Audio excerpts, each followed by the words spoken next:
there's a company that's in everyone's home. It's a company that has an image as a place where you can go on first dates, can go with your children, or just to have a meal. And if you look at the comment section on YouTube, it's safe to say it has a cult following. It even has a museum. It's a quirky image that's carefully crafted by Ikea, making use of its Swedish identity to sell furniture. So how did Ikea come to represent a certain idea of Sweden? This video was sponsored by Surfshark. Ikea was founded by this man, Ingvar Kamprad, in the rural region of Småland. Kamprad was a cost-conscious entrepreneur who also happened to be a Nazi sympathizer. Yeah, there's just no nice way to fit that into the story, but it had to be said. He started by selling matches, pens, and eventually in 1948, his first piece of furniture. Something he would later say decided his destiny. At first, he was part of a growing scene of mail-order furniture, and as the legend goes, the company first made deliveries with milk trucks, and it started giving names to furniture because Kamprad couldn't remember serial numbers. In 1953, they started selling self-assembly furniture with detachable table legs as a way to reduce manufacturing and shipping costs. But people complained about the furniture's disappointing quality. Ikea needed to create trust with customers who had never seen the product. It's at this point that the company created its first showroom. Instead of simply trusting a catalog, people got the opportunity to come see furniture before they bought it. People loved it, and as Ingvar put it, the basis of the modern Ikea concept was created. Luckily for Ikea's blooming furniture business, Sweden was quickly urbanizing. As part of the aptly named Million program in the 1950s and 60s, Sweden built 1 million homes that all needed furniture. And who was ready to benefit? You guessed it, Ikea. But first, we'd like to share a word about this video's sponsor, Surfshark. If you want a reality check for what people are reading in the rest of the world and want to access banned propaganda, then Surfshark is just what you've been looking for. Surfshark is a VPN provider that allows you to reroute your data through another server. With Surfshark's 32,000 servers spread through 65 different countries, it means you can change your virtual location to nearly anywhere in the world. If you're on the go, this can make it possible to stream videos or websites that are only available from a certain location. That means changing your Netflix library and getting access to videos through bypassing geo-restrictions. All you have to do is refresh your browser and it will show you in the new region and give you access to the video or article. If you're planning to connect to a public Wi-Fi, but even on a private network, using a VPN makes sense. Surfshark's clean web feature blocks ads, trackers, malware, and phishing attempts, allowing you to surf the web safely. With Surfshark, having a VPN has never been more convenient, with the possibility to connect all your devices with a single account. If you want to support Into Europe and are considering a VPN, surfshark.deals/Into Europe and enter promo code Into Europe for 83% off and 3 months for free. Ikea's philosophy became what it called democratic design. It took inspiration from the minimalism and focused on natural materials of Scandinavian design, while at the same time focusing on being incredibly cheap. Instead of using solid wood, Ikea just replaced it with plywood or composite wood and adding a layer to make it look the same at a fraction of the cost. At times, this democratic design meant it took heavy inspiration from other products and designers. Accusations of plagiarism and the fact that the company was undercutting all its competitors angered quite a few people.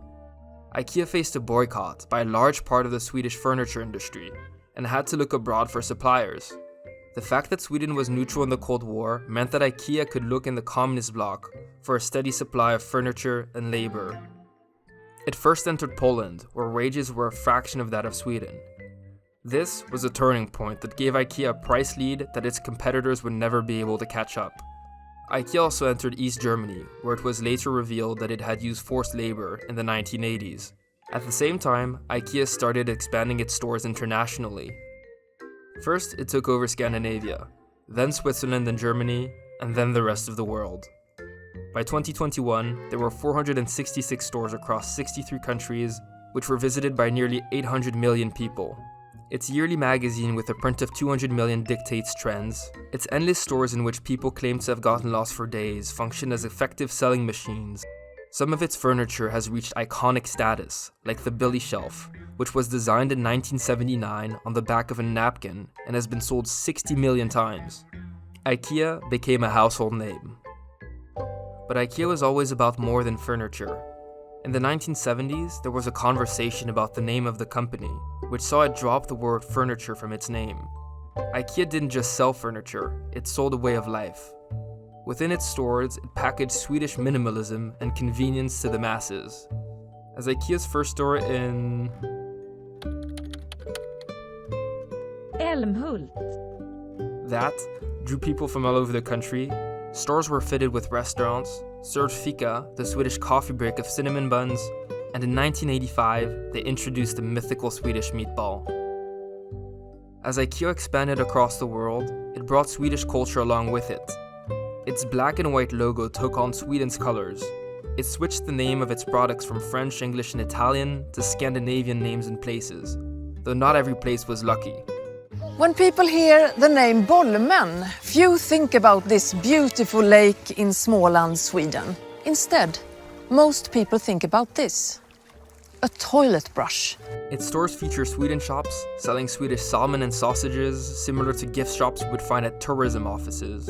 And it has made Swedishness and the Swedish model a core component of its advertising. Like in the 1980s, where it compared the purchase of an Ikea bookcase with the admiration of Nordic-style social democracy in France. The values of the company are apparently so in line with Sweden's that the country's government reports regularly suggest that the Swedish government should do co-branding with Ikea, and that the opening of Ikea creates a natural opportunity to connect other Sweden-promoting activities. That's an idea that Ikea is totally on board with.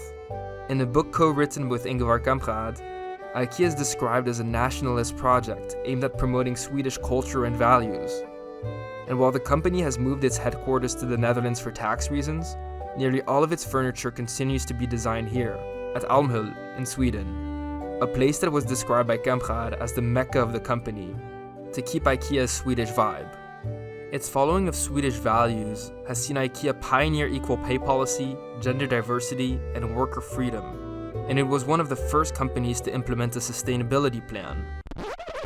Well, at least that's what this Ikea brochure on the website says. In reality, it's a bit more complicated than that. The entrance of Ikea has every customer or family have a yellow bag thrust upon them right from the start to put them in the shopping mood. And almost 100% of all Ikea customers buy more than they had originally planned. Swedish minimalism makes way for classical consumerism. Ikea has airbrushed women out of pictures from its magazines in Saudi Arabia, sold furniture with toxic resin, and even spied on its workers. Due to the sheer size of the company, it uses nearly 1% of the world's wood. Yeah, you heard me right, 1% for a single company.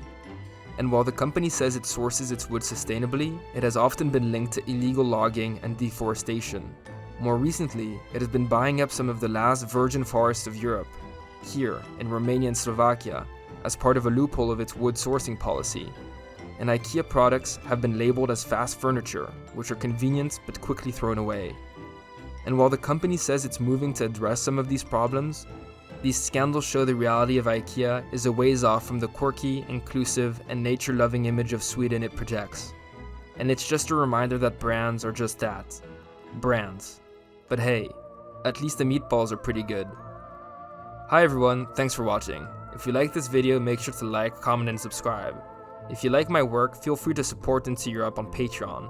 It helps me out and will make sure I can put more time into videos in the future. Once again, a thank you to this video sponsor, Surfshark. Make sure to check the link in the description to get a discount on their VPN.